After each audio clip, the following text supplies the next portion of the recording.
നമസ്കാരം. ആദിശേഷനാൽ സൃഷ്ടിക്കപ്പെട്ട സാരപുഷ്കരണിയിൽ നീരാടി ഇവിടെയുള്ള പെരുമാളെ പ്രാർത്ഥിച്ചാൽ പാപങ്ങൾ നീങ്ങി സൂര്യമണ്ഡലത്തിലെത്തും എന്ന് സ്ഥലപുരാണത്തിൽ പരാമർശിക്കുന്നതും ശ്രീമൻ മഹാവിഷ്ണു 3 രൂപത്തിൽ ദർശനം തരുന്നതുമായ ഒരു ദിവ്യദേശത്തെക്കുറിച്ച് അറിഞ്ഞിരിക്കാം. ക്ഷേത്രം അരുൾമികു സുന്ദരരാജ പെരുമാൾ തിരുക്കോവിൽ. ഈ ക്ഷേത്രം തമിഴ്നാട്ടിൽ നാഗപട്ടണം ജില്ലയിൽ നാഗേനഗർ എന്ന സ്ഥലത്താണ് സ്ഥിതി ചെയ്യുന്നത്.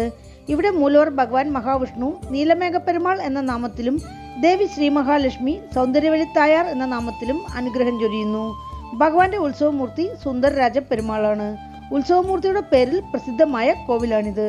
വൈഷ്ണവരുടെ 108 ദിവ്യദേശങ്ങൾ അഥവാ 108 വൈഷ്ണവ തിരുപ്പതികൾ എന്നറിയപ്പെടുന്ന പ്രശസ്തമായ വിഷ്ണു ക്ഷേത്രങ്ങളിൽ 19ാമത്തേതാണ് ഈ ക്ഷേത്രം. പ്രശസ്ത വിഷ്ണു ഭക്തരായ 12 ആഴ്വാർകളിൽ തിരുമങ്കി ആഴ്വാർ ഇവിടുത്തെ ഭഗവാന് മംഗളാശാസനം പാടിയിരിക്കുന്നു. 4 യുഗങ്ങളിലായി ഈ ക്ഷേത്രം നിലനിൽക്കുന്നു എന്നാണ് വിശ്വാസം. സത്യയുഗത്തിൽ ആദിശേഷൻ ഇവിടെ ശിവവിഷ്ണുമാരെ പൂജിച്ചതായി ഐതിഹ്യമുണ്ട്. സുന്ദരാരണ്യം എന്ന് പുരാണങ്ങളിൽ പരാമർശിക്കപ്പെട്ടിട്ടുള്ള ഈ പ്രദേശത്ത് ത്രേതായുഗത്തിൽ ഭൂമിദേവിയും ദ്വാപരയുഗത്തിൽ മാർക്കണ്ഡേയ മഹർഷിയും കലിയുഗത്തിൽ ധ്രുവ രാജകുമാരനും സാലിസുഗൻ എന്ന ചോഴരാജാവും മഹാവിഷ്ണുവിനെ പൂജിച്ചതായാണ് പറയപ്പെടുന്നത്. ബ്രഹ്മാണ്ഡ പുരാണം ഉത്തരകാണ്ഡത്തിൽ ഈ ക്ഷേത്രത്തെപ്പറ്റി പരാമർശമുള്ളതായും പറയപ്പെടുന്നു. പ്രധാനമായും ശ്രീമൻ മഹാവിഷ്ണു നീലമേഘ പെരുമാളായി നിൽക്കുന്ന രൂപത്തിലും ഗോവിന്ദരാജ പെരുമാളായി ഇരിക്കുന്ന രൂപത്തിലും രംഗനാഥ പെരുമാളായി ശയിക്കുന്ന രൂപത്തിലും ഭക്തർക്ക് അനുഗ്രഹമേകുന്ന ദിവ്യദേശമാണിത്.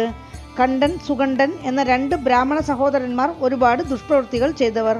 അവർ ഇവിടെയുള്ള സാരപുഷ്കരണിയിൽ നീരാടിയപ്പോൾ പാപം നീങ്ങി വൈകുണ്ഠം പൂകി എന്നൊരു ഐതിഹ്യവും നിലവിലുണ്ട്.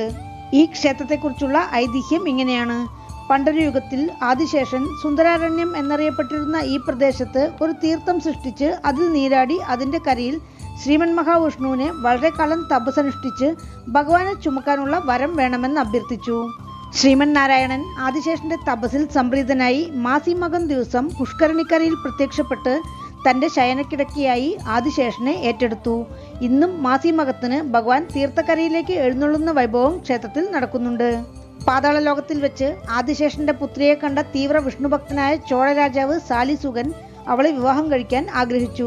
ആദിശേഷൻ ഈ ക്ഷേത്രത്തിൽ വെച്ചാണ് തൻ്റെ മകളെ സാലിസുഗന് വിവാഹം ചെയ്തു കൊടുത്തത്. ആ ദിവസം ഭഗവാൻ ആദിശേഷന് നിൽക്കുന്ന രൂപത്തിലും ഇരിക്കുന്ന രൂപത്തിലും ശയിക്കുന്ന രൂപത്തിലും ദർശനം കൊടുത്തു എന്നാണ് കഥ. നാഗം പെരുമാളെ ആരാധിച്ച കാരണത്താൽ ആദ്യകാലത്ത് ഇവിടം നാഗൻപട്ടണം എന്നും പിന്നീട് നാഗപട്ടണം എന്നുമായി മാറി.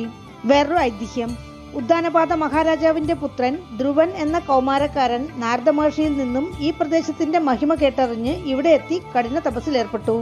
ലോകം മുഴുവൻ തനിക്ക് അടിമയാകണം എന്നൊരു വരം വാങ്ങിക്കാൻ വേണ്ടിയുള്ള തപസ്സായിരുന്നു അത്. ഇത് മനസ്സിലാക്കിയ ദേവന്മാർ ധ്രുവന്റെ തപസ് നശിപ്പിക്കാൻ പലതും ചെയ്തു. പക്ഷേ ധ്രുവൻ തന്റെ തപസ് പൂർത്തിയാക്കി. ധ്രുവന്റെ മുന്നിൽ ഭഗവാൻ ഗരുഡവാഹനത്തിൽ അതീവ സൗന്ദര്യത്തോടെ പ്രത്യക്ഷപ്പെട്ടു. ഭഗവാന്റെ അഴകിൽ മയങ്ങിയ ധ്രുവൻ താൻ ചോദിക്കാൻ ആഗ്രഹിച്ചിരുന്ന വരം മറന്ന് ഭഗവാന്റെ സൗന്ദര്യം എന്നെന്നും കണ്ടുകൊണ്ടിരിക്കാൻ ഭഗവാനോട് മോക്ഷം വേണമെന്ന് ആവശ്യപ്പെട്ടു. ധ്രുവന് മോക്ഷം കൊടുത്തതോടൊപ്പം ഭഗവാനും ഇവിടെ കുടികൊണ്ടു. ധ്രുവന് മുന്നിൽ തന്റെ സൗന്ദര്യം തുറന്നുകാട്ടിയ ഭഗവാൻ സുന്ദരരാജ പെരുമാൾ എന്നറിയപ്പെട്ടു. തിരുമങ്കി ആഴ്വാർ ഭഗവാന്റെ അഴകിൽ മയങ്ങി അച്ചോ എന്ന നാമം ആശ്ചര്യത്തോടെ ഉച്ചരിച്ചിരിക്കുന്നു. 9 ബാസുരങ്ങൾ പാടിക്കഴിഞ്ഞ ശേഷം 10ാമത്തെ ബാസുരത്തിലാണ് അദ്ദേഹം ഈ പ്രദേശത്തിന്റെ നാമം പരാമർശിച്ചിരിക്കുന്നത്. ഏകദേശം 90 അടി ഉയരത്തോടെ 7 നില രാജഗോപുരത്തോടെ കിഴക്ക് ദർശനമായി കാണപ്പെടുന്ന തിരുനാഗെ സുന്ദരരാജ പെരുമാൾ കോവിൽ 8ാം നൂറ്റാണ്ടിൽ ചോഴരാജാക്കന്മാർ പുനർനിർമ്മാണം ചെയ്തതായി കണക്കാക്കുന്നു. ആദ്യകാലത്ത് സാലിസുഗൻ എന്ന ചോഴരാജാവ് ഇവിടെ ഒരു കോവിൽ നിർമ്മിച്ചു എന്നാണ് ഐതിഹ്യം. പിന്നീട് ഭരിച്ചു വന്ന പല രാജാക്കന്മാരും ക്ഷേത്രത്തിന് അവരുടേതായ രീതിയിൽ തിരുപ്പണികൾ ചെയ്തിട്ടുണ്ട്. കാവേരി നദിയുടെ ഉപനദിയായ വൃദ്ധകാവേരി എന്ന ഓടംപോക്കി നദിയുടെ കരയിലാണ് ഈ ക്ഷേത്രം. അതിനാൽ കാവേരിത്തുറവൻ എന്നൊരു നാമവും ഭഗവാനുണ്ട്. 2025 ഫെബ്രുവരി മാസത്തിലാണ് ക്ഷേത്രത്തിൽ കുംഭാഭിഷേകം നടന്നത്. രാജഗോപുരം, ബലിപീഠം, കൊടിമരം കഴിഞ്ഞ് ക്ഷേത്രത്തിനകത്തെത്തിയാൽ പതിവിൽ നിന്ന് വിപരീതമായി ഇരിക്കുന്ന രൂപത്തിൽ പെരിയ തിരുവടി ഗരുഡാഴ്വാർ. പ്രധാന സന്നിധിയിൽ ഭഗവാൻ മഹാവിഷ്ണു സൗന്ദര്യ വിമാനത്തിന് കീഴെ 4 കരങ്ങളോടെ, കരങ്ങളിൽ ശംഖുചക്രത്തോടെ, ദാനഹസ്തത്തോടെ നീലമേഘ പെരുമാൾ എന്ന നാമത്തിൽ ഏകദേശം 7 അടിയോളം ഉയരത്തിൽ നിൽക്കുന്ന രൂപത്തിലുള്ള പ്രതിഷ്ഠയാണ്. ദശാവതാര ചിത്രങ്ങൾ പതിച്ച ചെമ്പുതകിടിനാൽ ചെയ്യപ്പെട്ട മാല ഭഗവാൻ അണിഞ്ഞിരിക്കുന്നു. പ്രത്യക്ഷം ആദിശേഷൻ, ധ്രുവൻ, തിരുമങ്കയാഴ്വാർ, സാലിസുഗചോഴൻ. എതിരിലുള്ള മണ്ഡപത്തിൽ ഗോവിന്ദരാജ പെരുമാൾ ഇരുന്ന കോലത്തിലും ശ്രീരംഗനാഥ പെരുമാൾ ശയനകോലത്തിലും ഭക്തർക്ക് ദർശിക്കാം. ഇവിടെയുള്ള ലോഹത്തിലുള്ള അഷ്ടഭുജ നരസിംഹരുടെ ഒരു കൈ പ്രഹ്ലാദനെ ആശീർവദിക്കുന്നത് പോലെയും മറുകൈ അഭയമുദ്രയോടെയുമാണ്. മറ്റു കരങ്ങൾ ഹിരണ്യവധത്തിലും. ക്ഷേത്രത്തിൽ പെരുമാൾ പാദവുമുണ്ട്. ദേവി ശ്രീ മഹാലക്ഷ്മി തനിക്കോവിലിൽ സൗന്ദര്യവല്ലി തായാർ എന്ന നാമത്തിൽ കിഴക്ക് ദർശനമായി ഇരിക്കുന്ന രൂപത്തിലുള്ള പ്രതിഷ്ഠയാണ്. ക്ഷേത്രത്തിൽ ആണ്ടാൾ നാച്ചിയാർക്കും തനി സന്നിധിയുണ്ട്. വിവാഹ തടസ്സം മാറാനും സന്താന തടസ്സം മാറാനും ഭക്തർ മൂലവർക്കും തായാർക്കും വസ്ത്രം ചാർത്തി പ്രാർത്ഥിക്കുന്നു. ക്ഷേത്രത്തിൽ ശ്രീനിവാസൻ, വൈകുണ്ഠനാഥർ, ആദിശേഷൻ, ഗജലക്ഷ്മി തായാർ, സേന മുതലിയാർ, ശ്രീരാമൻ, വീര ആഞ്ജനേയർ, അഷ്ടഭുജ ദുർഗ, ആഴ്വാർമാർ, ആചാര്യന്മാർ എന്നിങ്ങനെ കുറച്ച് ഉപപ്രതിഷ്ഠകളുമുണ്ട്. ക്ഷേത്രവൃക്ഷം മാവുമരം. ക്ഷേത്രതീർത്ഥം സാരപുഷ്കരണി. പഞ്ചരാത്ര ആഗമവിധി പ്രകാരമുള്ള 6 കാല പൂജകളാണ് ക്ഷേത്രത്തിൽ അനുഷ്ഠിക്കുന്നത്.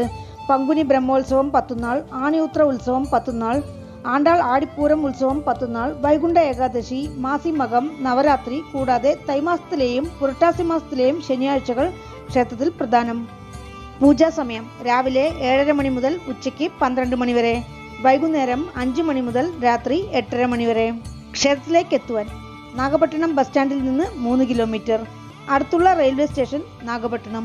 വീണ്ടും അടുത്ത വീഡിയോയിൽ കാണാം. നന്ദി.